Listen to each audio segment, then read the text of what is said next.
Et c'est avec du sport que nous allons refermer ce journal. La CAF ouvre une enquête sur Samuel Eto'o, président de la FECAFOOT.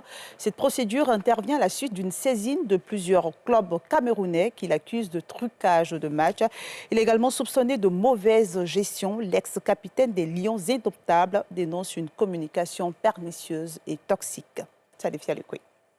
La CAF, Confédération africaine de football, à travers son site internet, a annoncé l'ouverture d'une enquête sur des allégations de comportement inapproprié de Samuel Eto'o, président de la FECAFOOT, Fédération camerounaise de football.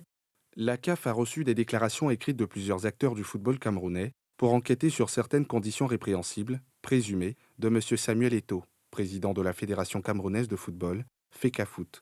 La CAF examine ces demandes sur la base et conformément aux statuts et règlements de la CAF. Alors que les allégations sont prima facie sérieuses, M. Samuel Eto'o est présumé innocent jusqu'à ce qu'un organe judiciaire approprié en décide autrement.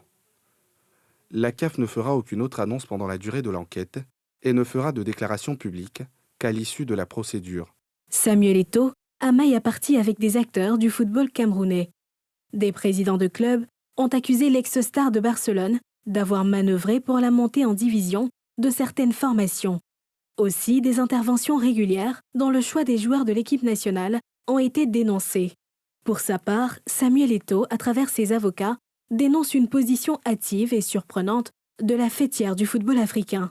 Dans cette communication, la CAF annonce des enquêtes en cours et promet des déclarations publiques lorsque celles-ci seront terminées.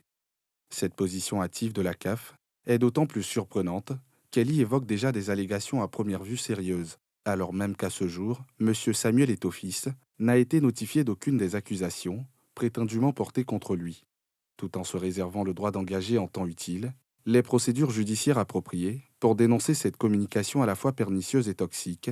Mon client tient à appeler les acteurs du football camerounais au calme et à rassurer de sa détermination à poursuivre sans relâche la mise en œuvre du programme de réforme entamé le 11 décembre 2021. C'est en décembre 2021 que l'ex-capitaine des Lions Indomptables du Cameroun a pris les rênes de la FECAFOOT.